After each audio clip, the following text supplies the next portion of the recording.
Break तो बाद एक बार फिर तो तुहाडा स्वागत है। ਅਸੀਂ ਚਰਚਾ ਕਰ ਰਹੇ ਹਾਂ ਅੱਜ ਇੱਕ ਵਾਰ ਫਿਰ ਤੋਂ ਖੇਤੀ ਬਿੱਲਾਂ ਦੇ ਉੱਤੇ, ਖੇਤੀ ਕਾਨੂੰਨਾਂ ਦੇ ਉੱਤੇ ਵਿਧਾਨ ਸਭਾ ਦੇ ਵਿੱਚ ਸੈਸ਼ਨ ਬੁਲਾ ਕੇ ਮਤੇ ਪਾਉਣ ਦੀ ਗੱਲ ਹੋ ਰਹੀ ਹੈ, ਗ੍ਰਾਮ ਸਭਾ ਦੇ ਵਿੱਚ ਮਤੇ ਪਾਉਣ ਦੀ ਗੱਲ ਹੋ ਰਹੀ ਹੈ ਤੇ ਇਸ ਸਭ ਦੇ ਵਿਚਾਲੇ ਅਸੀਂ ਇਹ ਵੀ ਸਮਝਣ ਦੀ ਕੋਸ਼ਿਸ਼ ਕਰ ਰਹੇ ਹਾਂ ਕਿ ਇਸ ਦਾ ਫਰਕ ਕੀ ਪਏਗਾ, ਇਸ ਦਾ ਮਤਲਬ ਕੀ ਹੈ। ਮਹਿਮਾਨ ਲਗਾਤਾਰ ਸਾਡੇ ਨਾਲ ਜੁੜੇ ਹੋਏ ਨੇ। ਮੈਂ ਰੁਕ ਕਰਾਂਗਾ ਇਸ ਸੈਗਮੈਂਟ ਦੀ ਸ਼ੁਰੂਆਤ ਕਰਦੇ ਹਾਂ। ਕਿਸਾਨ ਆਗੂ ਜਿਹੜੇ ਸਾਡੇ ਨਾਲ ਹਰਮੀਤ ਸਿੰਘ ਕਾਦੀਆਨ ਜੀ ਜੁੜੇ ਹੋਏ ਨੇ। ਕਾਦੀਆਨ ਸਾਹਿਬ, ਦੋ ਚੀਜ਼ਾਂ ਸਮਝਣੀਆਂ ਚਾਹੁੰਦਾ। ਇੱਕ ਤਾਂ ਬ੍ਰੇਕ ਤੋਂ ਪਹਿਲਾਂ ਜੋ ਜ਼ਿਕਰ ਕਰ ਰਹੇ ਸੀ ਕੁਲਦੀਪ ਜੀ कि किसान हितैषी है, अज सारे छोटे किसान इकट्ठे होकर बड़ा हमला मार सकते हैं तो सियासत करके उन्होंने पिछे धक्या जा रहा है। तो इस विचाले मैं एक खबर भी तुहानूं दे दा। पंजाब बीजेपी के प्रधान अश्विनी शर्मा के वलों एक 8 मैंबरी कमेटी बना दी गई है जो 10 दिन दे विच किसान जथेबंदियां दे नाल गलबात करके कि उन्होंने की दिक्कत है और रिपोर्ट अपनी सौंपेगी। मैं तुहाडे तो पहला यही जानना चाहता कि तैयार हो तुसीं? किसान आगू तैयार ने गलबात दे लई जे बीजेपी की कमेटी तुहाडे कोल पहुंचदी है? साड़ी 31 किसान जथेबंदियां इकट्ठियां ने जी। 31 ਦੇ 31 किसान ਬੰਦਿਆਂ ਦੇ ਇੱਕ ਟੇਬਲ ਤੇ ਬੈਠ ਜਾਣਗੀਆਂ। ਜਿਹੜੀ ਇਹ ਲਾਅ ਲੈ ਕੇ ਆਇਆ ਜਿਹਨੂੰ ਇਹ ਚੰਗਾ ਕਹਿੰਦੇ ਆ, ਸਾਡੇ ਨਾਲ ਟੇਬਲ ਟਾਕ ਕਰ ਲੈਣ, ਅਸੀਂ ਟੇਬਲ ਟਾਕ ਕਰਨ ਨੂੰ ਤਿਆਰ ਆ। ਦੂਜੀ ਜਿਹੜੀ ਗੱਲ ਆ ਕੇ ਆ ਵੀ ਕੀ ਇਹਦਾ ਫਰਕ ਪਊਗਾ ਉਹਦੇ ਵਿੱਚ ਤੁਸੀਂ ਇਹ ਦੇਖ ਲਓ ਵੀ ਹਾਲੇ ਆਰਡੀਨੈਂਸ ਸੀ, ਬਿੱਲ ਨਹੀਂ ਸੀ, ਕੋਈ ਕਾਨੂੰਨ ਨਹੀਂ ਬਣਿਆ ਸੀ, ਆਰਡੀਨੈਂਸ ਸੀਗਾ। ਤੇ ਸਾਡਾ ਕਰਨਾਲ ਤੋਂ ਲੈ ਕੇ ਅੰਮ੍ਰਿਤਸਰ ਤੱਕ ਜਿਹੜਾ ਝੋਨਾ ਵੱਢਿਆ ਗਿਆ 126 ਉਹ 1200-1400 ਰੁਪਏ 'ਚ ਖਰੀਦਿਆ ਗਿਆ। ਇਹ ਕਹਿੰਦੇ ਬਿੱਲ ਦਾ ਫਰਕ ਨਹੀਂ ਹੈ। ਜੇ ਬਿੱਲ ਦਾ ਫਰਕ ਨਹੀਂ ਹੈ, ਇੱਕ ਓਪਨ ਮਾਰਕੀਟ 'ਚ ਬਾਸਮਤੀ ਚੱਲਦੀ ਸੀ ਜਿਹੜੀ 2500 ਰੁਪਏ ਰੇਟ ਵਿਕਦੀ ਸੀ, ਜਿਹੜੀ ਕਿ ਰੇਟ ਨਾ ਵਾਜਬ ਆ, ਕੋਈ ਜ਼ਿਆਦਾ ਪ੍ਰੋਫਿਟੇਬਲ ਰੇਟ ਨਹੀਂ ਹੈ, ਪਰ ਅੱਜ ਉਹਦਾ ਰੇਟ 1800-1900 ਆ। ਵੀ ਜੇ ਵੱਡੀਆਂ ਕੰਪਨੀਆਂ ਖਰੀਦ ਲੈਣਗੀਆਂ, ਉਹਦਾ ਇਸ਼ਾਰਾ ਹੀ ਸਾਨੂੰ ਇਹ ਦੱਸ ਰਿਹਾ ਵੀ ਜਦੋਂ ਇਹ ਬਿੱਲ ਬਣ ਗਿਆ, ਸਾਡੇ ਦੇ ਕਾਨੂੰਨ ਹੀ ਬਣ ਗਿਆ, ਫਿਰ ਇਹ ਕਿਵੇਂ ਪਰਚੇਜ਼ ਹੋਊਗੀ ਤੇ ਕਿਵੇਂ ਇਹਦੀਆਂ ਪੇਮੈਂਟਾਂ ਸਾਨੂੰ ਮਿਲਣਗੀਆਂ। ਜਿਹੜਾ ਮੰਡੀ ਦੀ ਗੱਲ ਤੁਸੀਂ ਕੀਤੀ ਸੀ ਵੀ ਮੰਡੀ ਦੇ ਖਾਤਰ ਕਿਸਾਨ ਕਿਉਂ ਕਹਿ ਰਿਹਾ, ਵੱਡੀਆਂ ਕੰਪਨੀਆਂ ਦਾ ਕੀ ਫਰਕ ਕਹਿ ਰਿਹਾ। ਜਿਹੜੀ ਕਣਕ 925 ਜਾਂ 975 ਹੁਣ 50 ਰੁਪਏ ਪੈ ਗਏ ਆ, ਉਹ ਸਾਡੇ ਤੋਂ ਛੋਟੀਆਂ ਚੱਕੀਆਂ ਵਾਲੇ ਕਣਕ ਖਰੀਦ ਕੇ ਲੈ ਜਾਂਦੇ ਆ ਤੇ ਗਰੀਬ ਬੰਦਿਆਂ ਨੂੰ 22 ਤੋਂ ਲੈ ਕੇ 25 ਰੁਪਏ ਦਾ ਆਟਾ ਉਪਲਬਧ ਕਰਾ ਦਿੰਦੇ ਨੇ ਆਪ ਦਾ ਥੋੜਾ ਜਿਹਾ ਮਾਰਜਨ ਲੈ ਕੇ। ਵੱਡੀਆਂ ਕੰਪਨੀਆਂ ਆਸ਼ੀਰਵਾਦ ਵਰਗੀਆਂ ਉਹ ਸਾਡੇ ਤੋਂ ਉਹੀ ਕਣਕ ਲੈ ਕੇ ਉਹ 30 ਰੁਪਏ ਤੋਂ 32 ਰੁਪਏ 35 ਰੁਪਏ ਤੱਕ ਆਪਣਾ ਆਟਾ ਵੇਚਦੀਆਂ ਨੇ। ਜਿਹੜਾ ਆਹ ਬਾਸਮਤੀ ਹੁਣ 1800-1900 ਰੁਪਏ ਨੂੰ ਵਿਕ ਰਿਹਾ, ਉਹ ਪੈਕ ਹੋ ਕੇ ਹਜ਼ਾਰਾਂ ਰੁਪਈਆਂ ਦੇ ਵਿੱਚ 500 ਰੁਪਏ ਦੇ ਵਿੱਚ ਕਿਲੋ ਵੇਚਦੇ ਨੇ। ਉਹ 'ਚ ਕੀ ਫਰਕ ਪੈ ਜਾਂਦਾ? ਕਿਹੜੀ ਉਹ ਸੋਨਾ ਲਾ ਦਿੰਦੇ ਆ ਉਹਦੇ ਬਾਸਮਤੀ ਨੂੰ। ਇਦਾਂ ਹੀ ਵੱਡੀ ਕੰਪਨੀਆਂ ਸਾਰਾ ਬਾਜ਼ਾਰ ਖਰਾਬ ਕਰਨਗੀਆਂ। ਜਿਹੜੀਆਂ ਵੱਡੀਆਂ ਕੰਪਨੀਆਂ ਹੋਣਗੀਆਂ ਉਹ ਸਿੱਧੀ ਸੈਲੋ ਜਿਵੇਂ ਬਣਿਆ ਹੋਇਆ ਆਪਣੇ ਡਗਰੂ ਦੇ ਵਿੱਚ ਸਿੱਧੀ ਕਣਕ ਟਰਾਲੀ ਡਿੱਗਦੀ ਆ, ਉਹਦੇ ਵਿੱਚ ਸਟੋਰ ਕਰਦੇ ਆ। ਪੱਲੇਦਾਰ ਆਪਣੇ ਪੈਸੇ ਨਹੀਂ ਬਣਦੇ, ਆੜਤ ਦੇ ਪੈਸੇ ਨਹੀਂ ਬਣਦੇ, ਟਰਾਂਸਪੋਰਟ ਦੇ ਪੈਸੇ ਨਹੀਂ ਬਣਦੇ, ਕਿਸਾਨ ਦੇ ਨਹੀਂ ਬਣਨੇ। ਤੇ ਜਦੋਂ ਇਹ ਸਾਰਾ ਸਿਸਟਮ ਇੱਥੋਂ ਚਲੇ ਗਿਆ, ਫਿਰ ਕਿਸਾਨ ਕਿੱਥੇ ਵੇਚੂਗਾ? ਇਹਨਾਂ ਦੇ ਗੁਲਾਮ ਹੀ ਹੋ ਜਾਊਗਾ। ਜਿਵੇਂ ਇਹ ਕਹਿਣਗੇ ਉਦਾਂ ਹੀ ਚੱਲੂਗਾ। ਨਹੀਂ ਹਰਮੀਤ ਜੀ ਦੇਖੋ, ਨਹੀਂ ਹਰਮੀਤ ਜੀ ਦੇਖੋ, ਗੱਲ ਸਾਰੀਆਂ ਥੋੜਾ ਜਿਹਾ ਹੋਰ ਬਾਜ਼ਾਰ ਨੂੰ ਫਰਕ ਪਾਊਗਾ। ਜਿਹੜਾ ਤੁਸੀਂ ਬਾਸਮਤੀ ਦਾ ਜ਼ਿਕਰ ਕਰ ਰਹੇ ਹੋ, ਸਰ ਬਾਸਮਤੀ ਤਾਂ ਅੱਜ ਵੀ ਵਿਕਦੀ ਹੈ, 200 ਰੁਪਏ ਕਿਲੋ ਚਾਵਲ ਵਿਕਦਾ, ਉਸ ਤੋਂ ਵੀ ਮਹਿੰਗਾ ਵਿਕਦਾ, 1000 ਰੁਪਏ ਵੀ ਹੋਣਾ ਤਾਂ ਅੱਜ ਵੀ ਹੈ। ਉਹ ਨਵੇਂ ਕਾਨੂੰਨ ਦੇ ਨਾਲ ਉਹ ਕਿਵੇਂ ਗੱਲ ਤਾਂ ਉਹੀ ਹੋਗੀ ਕਿ ਉਹ ਚੀਜ਼ਾਂ ਨੂੰ ਰੋਕਣ ਵਾਸਤੇ ਬੀਜੇਪੀ ਕਹਿੰਦੀ ਅਸੀਂ ਉਹੀ ਰੋਕਣ ਵਾਸਤੇ ਕਰ ਰਹੇ ਹਾਂ। ਕੀ ਫਰਕ ਕੀ ਹੋਇਆ ਕਿ ਅੱਜ ਵੀ ਉਹੀ ਗੱਲ ਹੈ कि जेकर तुसी किसी कंपनी का आटा खरीद रहे हो 35 रुपए किलो विक रहा है, जेकर तुसी किसी चक्की तो जाके खरीद रहे हो 25 रुपए 26 रुपए विक रहा है, तो वही किसान 20 रुपए अपनी कणक बेच रहा है। हाँ जी गौरव जी, मैं इत्थे अपनी गल रखनी चाहना। बहुत वधिया गल है साडे किसान वीर ने। अज ये हाल है जदों मल्टीनेशनल कंपनियां ने सारे 500 करोड़ की कणक खरीद ली, उस तो बाद कोड़ा चक्की वाला बेचूगा इन्हें 22-23 रुपए देखो वाले तो 30 नहीं चल 50 रुपए दिया करनगे आटा।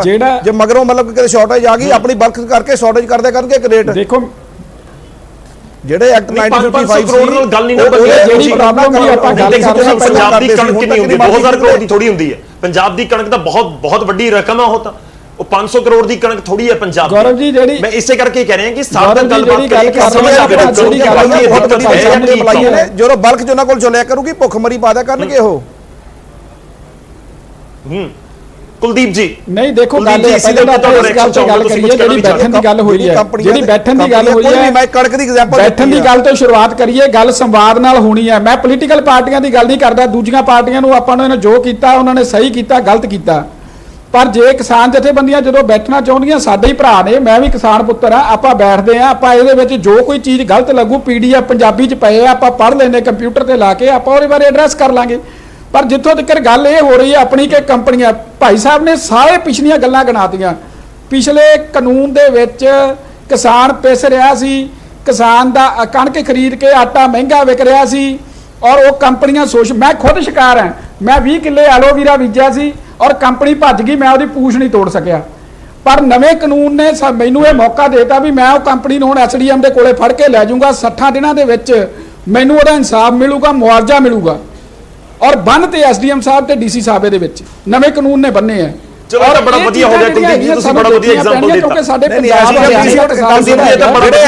ਦੇਖੋ ਹੋਰ ਆਸਾਨੀ ਨਾਲ ਸਮਝਣ ਦੀ ਕੋਸ਼ਿਸ਼ ਕਰੋ। ਸਰਕਾਰਾਂ ਬਣਾਉਣ ਵਾਲੇ ਬੰਦੇ ਐਸਡੀਐਮ ਨੂੰ ਫੋਨ ਕਰਦੇ ਕਿਸਾਨ ਉੱਤੇ ਪੈਸੇ ਹਰਮੀਤ ਜੀ ਮੈਂ ਤੁਹਾਡੇ ਕੋਲ ਵਾਪਸ ਆ ਰਿਹਾ। ਕੁਲਦੀਪ ਜੀ ਨਾਲ ਗੱਲ ਕਰ ਲੈਣ ਦਿਓ ਇੱਕ ਵਾਰੀ, ਸਵਾਲ ਪੁੱਛ ਲੈਣ ਦਿਓ। ਤੁਸੀਂ ਬੜਾ ਵਧੀਆ ਐਗਜ਼ਾਮਪਲ, ਹੋਰ ਕਿਤੇ ਜਾਣ ਦੀ ਜ਼ਰੂਰਤ ਹੀ ਨਹੀਂ ਜਦ ਤੁਸੀਂ ਖੁਦ ਮੈਂ ਇਹੀ ਗੱਲ ਜਿਹੜੀ ਇਸ ਨੂੰ ਐਡਰੈਸ ਕਰਨਾ ਚਾਹੁੰਦਾ ਮੈਂ ਇਹੀ ਸਮਝਣਾ ਚਾਹੁੰਦਾ। ਨਹੀਂ ਸਾਨੂੰ ਪ੍ਰਾਇਮਰੀ ਲੈਵਲ ਤੇ ਐਡੀ ਵੱਡੀ ਰਿਲੀਫ ਮਿਲ ਗਈ ਕਿ 60 ਦਿਨਾਂ ਦੇ ਵਿੱਚ ਸਾਡਾ ਮਸਲਾ ਹੱਲ ਹੋਊਗਾ। ਅਦਾਲਤਾਂ ਦੇ ਵਿੱਚ ਤਾਂ ਪਹਿਲਾਂ ਕੇਸ ਚੱਲੀ ਜਾਂਦੇ ਕੰਪਨੀਆਂ ਕਿੱਥੋਂ ਕਿਸੇ ਨੂੰ ਇਨਸਾਫ ਦਿੰਦੀਆਂ ਸੀ। ਮੈਨੂੰ ਵੀ ਬੋਲ ਲੈਣ ਦਿਓ, ਮੇਰਾ ਸਵਾਲ ਮੌਕਾ ਦੇਦਾ, ਮੈਂ ਖੁਦ ਭੁਗਤ ਭੋਗੀ ਹਾਂ ਸਰ। ਨਹੀਂ ਦੇਖੋ ਐਵੇਂ ਨਹੀਂ ਦੇਖੋ, ਇੱਕ ਸੈਕਿੰਡ। 20 ਏਕੜ ਵਾਲੇ ਕਿਸਾਨ ਤੇ 2 ਏਕੜ ਵਾਲੇ ਦੇ ਵਿੱਚ ਫਰਕ ਹੈ, ਇਹ ਤੁਸੀਂ ਵੀ ਸਮਝਦੇ ਹੋ ਇਸ ਚੀਜ਼ ਨੂੰ। ਬੜੀ ਸਾਰਥਕ ਗੱਲਬਾਤ, ਮੈਂ ਬੜੇ ਆਰਾਮ ਨਾਲ ਗੱਲਬਾਤ ਕਰ ਰਿਹਾ ਤਾਂ ਕਿ ਲੋਕਾਂ ਨੂੰ ਸਮਝ ਆਵੇ। 20 ਏਕੜ ਤੇ 2 ਏਕੜ ਵਾਲੇ ਦੇ ਵਿੱਚ ਫਰਕ ਹੈ, ਇਹ ਤੁਸੀਂ ਵੀ ਗੱਲ ਸਮਝਦੇ ਹੋ। ਜੇਕਰ 20 ਏਕੜ ਵਾਲੇ ਦੇ ਨਾਲ ਕੋਈ ਠੱਗੀ ਹੁੰਦੀ ਹੈ ਜਾਂ ਕੋਈ ਕੰਪਨੀ ਭੱਜ ਜਾਂਦੀ ਹੈ ਤਾਂ ਉਹ ਕਿਸ ਤਰੀਕੇ ਨਾਲ ਗੱਲਬਾਤ ਕਰੇਗਾ। ਜੇ 2 ਏਕੜ ਵਾਲੇ ਦਾ ਕੋਈ ਛੱਡ ਕੇ ਭੱਜ ਗਿਆ ਫਸਲ, ਐਲੋਵੇਰਾ ਉਸਨੇ ਬੀਜਿਆ ਹੋਇਆ, ਉੱਥੇ ਐਲੋਵੇਰਾ ਦੀ ਖੇਤੀ ਕੀਤੀ ਹੋਈ ਤੇ ਉਹ ਕੰਪਨੀ ਚਲੀ ਗਈ ਤਾਂ ਕੀ ਕਰੇਗਾ ਉਸਦਾ? ਸਰ ਮੈਂ ਸ਼ੁਰੂਆਤ ਦੇ ਵਿੱਚ ਜੋ ਸਵਾਲ ਪੁੱਛਿਆ ਸੀ ਨਾ ਤੁਹਾਨੂੰ ਕਿ ਉਹ 2 ਏਕੜ ਵਾਲਾ ਤੁਹਾਨੂੰ ਲੱਗਦਾ ਕਿ ਜਾ ਕੇ ਡੀਸੀ ਦੇ ਕੋਲ ਆਪਣੀ ਫਰਿਆਦ ਲਗਾਏਗਾ ਤੇ ਜਿਹੜੀ ਇੱਕ ਵੱਡੀ ਕੰਪਨੀ ਹੋਏਗੀ ਉਹ ਡੀਸੀ ਲੈਵਲ ਤੱਕ ਕੋਈ ਇਹ ਪੂਰਾ ਜਿਹੜਾ ਪੂਰਾ ਜਾਂਚ ਹੋਏਗੀ ਜਾਂ ਚੀਜ਼ਾਂ ਹੋਣਗੀਆਂ ਉਹਨੂੰ ਪ੍ਰਭਾਵਿਤ ਨਹੀਂ ਕਰ ਸਕਣਗੀਆਂ? ਇਹੀ ਤਾਂ ਖਦਸ਼ਾ ਹੈ ਸਰ। ਕੁਲਦੀਪ ਜੀ ਦੇਖੋ ਕਾਨੂੰਨ, ਮੈਂ ਥੋੜੀ ਜਿਹੀ ਗੱਲ ਵਿੱਚ ਕਹਿਣਾ ਚਾਹੁੰਦਾ, ਜੇ ਕੁਆਲਿਟੀ ਨਾ ਬਣ ਸਕੀ, ਮੌਸਮ ਦੀ ਮਾਰ ਪੈ ਗਈ, ਫਿਰ ਬਰਾਬਰ ਦਾ ਮੌਕਾ ਦਿੰਦਾ ਹੈ। ਪਰ ਜੇ ਫਿਰ ਵੀ ਜੇ ਕੋਈ ਫਲॉज ਲੱਗਦੇ ਆ ਸਾਨੂੰ, ਅਸੀਂ ਸਾਡੇ ਨਾਲ ਕਿਸਾਨ ਜਥੇਬੰਦੀਆਂ ਬੈਠਣ, ਆਪਾਂ ਉਹਦੇ ਤੇ ਗੱਲ ਕਰ ਲੈਂਦੇ ਆ। ਨਹੀਂ ਠੀਕ ਹੈ ਸਰ, ਉਹ ਤਾਂ ਬੈਠ ਹੀ ਰਹੀਆਂ ਨੇ, ਉਹ ਤਾਂ ਤੁਸੀਂ ਵੀ ਕਹਿ ਦੋ ਕਿ ਮੌਸਮ ਦੀ ਮਾਰ ਪੈ ਗਈ ਫਾਰਮਰ ਹੋ ਜਾਣਗੇ, ਪਰ ਸੋਕਾ ਪੈ ਗਿਆ, ਮੀਂਹ ਪੈ ਗਿਆ, ਗੜੇ ਮੈਂ ਕਿਹਾ ਵੀ ਕੁਆਲਿਟੀ ਨਾ ਬਣ ਸਕੀ, ਉਹ ਬਹਾਨਾ ਮਾਰ ਕੇ ਕੁਆਲਿਟੀ ਸਾਨੂੰ ਪੇਮੈਂਟ ਨਾ ਦੇਵੇ, ਫਿਰ ਕਿਸਾਨ ਕਿੱਥੇ ਜਾਊਗਾ ਜੀ? ਬਿਲਕੁਲ ਇਹੀ ਗੱਲ ਕਰ ਰਹੇ ਹਾਂ। ਮੈਂ ਦੱਸਦਾ, ਦੇਖੋ ਇਹਨੂੰ ਆਪਾਂ ਪੂਰਾ ਪੜ੍ਹ ਲਈਏ। ਜੇ ਕੰਟਰੈਕਟ ਆਪਾਂ ਪਹਿਲਾਂ ਤਾਂ ਇਹ ਵੇਖੀਏ ਕਿ ਜਿਹੜੇ ਬੰਦੇ ਆਪਾਂ ਸਾਰੇ ਜਿੰਨੇ ਬੰਦੇ ਵੀ ਆਪਾਂ ਬੈਠੇ ਆ, ਆਪਾਂ 80% ਉਹ ਆ ਜਿਹੜੇ ਝੋਨਾ ਤੇ ਕਣਕ ਉਗਾਉਣੇ ਆ।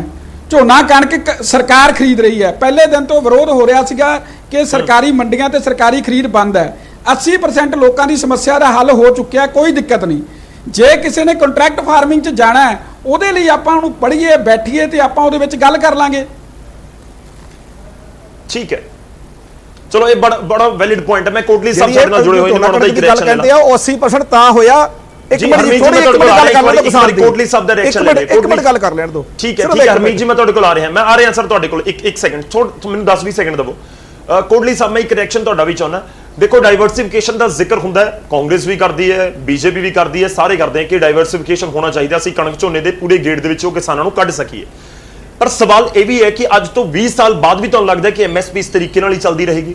ਤੁਹਾਨੂੰ ਲੱਗਦਾ ਕਿ 20 ਸਾਲ ਬਾਅਦ ਵੀ ਪੰਜਾਬ ਦੇ ਕਿਸਾਨ ਇਸ ਤਰੀਕੇ ਨਾਲ ਹੀ ਝੋਨਾ ਕਣਕ ਬੀਜ ਰਹੇ ਹੋਣਗੇ? ਮੈਂ 20 ਸਾਲ ਸ਼ਾਇਦ ਘੱਟ ਕਹਿਤਾ, 40 ਸਾਲ ਰੱਖੋ, 50 ਸਾਲ ਰੱਖੋ, ਜਾਂ ਆਉਣ ਵਾਲੇ ਸਮੇਂ ਦੇ ਵਿੱਚ ਕਿਸਾਨਾਂ ਨੂੰ ਕੋਈ ਬਦਲ ਦੇਣਾ ਹੀ ਹੋਏਗਾ? ਉਹ ਕਿਸ ਤਰੀਕੇ ਨਾਲ ਦਿੱਤਾ ਜਾ ਸਕਦਾ ਹੈ? ਤੁਹਾਡੇ ਕੋਲ ਕੋਈ ਸੋਲਿਡ ਸੁਜੈਸ਼ਨਸ ਹੈਗੇ ਨੇ ਜੋ ਕਿਸਾਨਾਂ ਦੇ ਲਈ ਜਾਂ ਸਰਕਾਰ ਦੇ ਲਈ ਹੋਵੇ ਕਿ ਹਾਂ ਤੁਸੀਂ ਇਹ ਇੰਪਲੀਮੈਂਟ ਕਰੋ ਜਾਂ ਇਹ ਬਿੱਲ ਦੇ ਵਿੱਚ ਪਾ ਦਿਓ, ਦੈਟਸ ਆਲ, ਚੀਜ਼ਾਂ ਸੌਰਟ ਆਊਟ ਹੋ ਜਾਣਗੀਆਂ?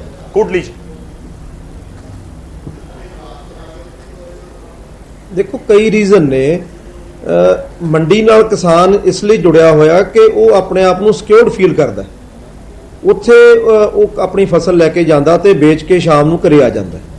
ਔਰ ਦੇਖੋ ਇਹ ਜਿਹੜੇ ਕਾਨੂੰਨ ਨਵੇਂ ਬਣਾਏ ਜਾ ਰਹੇ ਨੇ, ਪਹਿਲੀ ਗੱਲ ਤਾਂ ਇਹ ਕਿਸਾਨ ਇਹਨਾਂ ਚੀਜ਼ਾਂ ਨਾਲ ਕਨੈਕਟ ਹੀ ਨਹੀਂ ਕਰ ਪਾਊਗਾ, ਕਿਉਂਕਿ ਪਹਿਲਾਂ ਹੀ ਰੈਵਨਿਊ ਦੇ ਬੜੇ ਝਗੜੇ ਝਮੇਲੇ ਨੇ। ਉਹ ਬਿਲਕੁਲ ਠੀਕ ਹੈ ਕਿ ਉਹ ਐਸਡੀਐਮ ਕੋਲ ਆਪਣੀ ਫਰਿਆਦ ਲੈ ਕੇ ਕਿਵੇਂ ਜਾਊਗਾ, ਕਿਵੇਂ ਡੀਸੀ ਤੱਕ ਪਹੁੰਚ ਕਰੂਗਾ, ਉਹਦੀ ਕਿਸੇ ਨੇ ਸੁਣਵਾਈ ਕਰਨੀ ਹੋਈ। ਦੂਜੀ ਗੱਲ ਆ, ਦੇਖੋ ਡਿਵਰਸਿਫਿਕੇਸ਼ਨ ਦੀ ਆਪਾਂ ਗੱਲ ਕਰਦੇ ਆ, ਔਰ ਪੰਜਾਬ ਸਰਕਾਰ ਨੇ ਵੀ ਡਿਵਰਸਿਫਿਕੇਸ਼ਨ ਤੇ ਬਹੁਤ ਜ਼ਿਆਦਾ ਕੰਮ ਕੀਤਾ, ਪਰ ਕਿਉਂਕਿ ਇਹ ਅਸ਼ੋਰਡ ਇਨਕਮ ਹੈ ਔਰ ਐਮਐਸਪੀ ਜਿਹੜੀ ਆ ਉਹ ਉਹਨੂੰ ਪ੍ਰੋਪਰ ਮਿਲਦੀ ਹੈ, ਤੇ ਇਸ ਕਰਕੇ ਉਹ ਇਸ ਗੱਲ ਤੋਂ ਬਾਹਰ ਨਹੀਂ ਜਾ ਸਕਿਆ।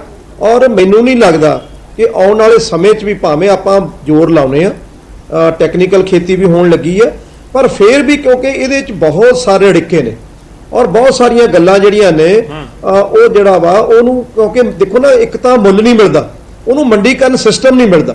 ਔਰ ਜੇ ਮੰਡੀਕਰਨ ਸਿਸਟਮ ਮਿਲ ਜੇ ਜਿਵੇਂ ਝੋਨੇ ਔਰ ਕਣਕ ਤੇ ਆ, ਤਾਂ ਫਿਰ ਉਹਨੂੰ ਦੂਸਰੀਆਂ ਫਸਲਾਂ ਉਗਾਉਣ ਤੇ ਕੋਈ ਵੀ ਆਪੱਤੀ ਨਹੀਂ, ਉਹਨੂੰ ਕੋਈ ਪ੍ਰੋਬਲਮ ਨਹੀਂ ਹੈ। ਪਰ ਕਿਉਂਕਿ ਉਹਦੇ ਤੇ ਉਹਨੂੰ ਸਿਕਿਉਰਿਟੀ ਨਹੀਂ ਮਿਲਦੀ, ਉਹਨੂੰ ਉਹਦੇ ਤੇ ਮੁੱਲ ਹੀ ਨਹੀਂ ਮਿਲਦਾ ਉਹਨੂੰ ਪ੍ਰੋਪਰ, ਇਸ ਕਰਕੇ ਫਿਰ ਉਹ ਉਸ ਪਾਸੇ ਜਾਂਦਾ ਨਹੀਂ। ਇਸ ਕਰਕੇ ਅਗਰ ਅਸੀਂ ਡਾਇਵਰਸਿਫਿਕੇਸ਼ਨ ਚਾਹੁੰਦੇ ਆ ਤਾਂ ਸਾਨੂੰ ਫਿਰ ਇਸ ਤੇ ਬਿਲਕੁਲ ਕਾਨੂੰਨ ਬਣਾਉਣੇ ਪੈਣਗੇ ਤਾਂ ਕਿ ਉਹਨੂੰ ਪ੍ਰੋਪਰ ਉਹਦੇ ਤੇ ਉਹਦਾ ਫਸਲ ਦਾ ਮੁੱਲ ਮਿਲ ਸਕੇ। ਔਰ ਦੇਖੋ ਇਹ ਜਿਹੜਾ ਸਿਸਟਮ ਅੱਜ ਆਪਾਂ ਗੱਲ ਕਰ ਰਹੇ ਆ ਨਾ, ਕੋਟਲੀ ਸਾਹਿਬ ਮੈਂ ਮੰਡੀਕਰਨ ਸਿਸਟਮ ਤੋਂ ਬਾਹਰ ਅਗਰ ਕਿਸਾਨ ਆ ਗਿਆ, ਛੋਟਾ ਜਿਹਾ ਸਵਾਲ ਮੈਂ ਐਡ ਕਰ ਦਵਾਂ ਜਿਹੜਾ ਵਾ ਉਹ ਨਹੀਂ ਦੇਖੋ ਬੀਜੇਪੀ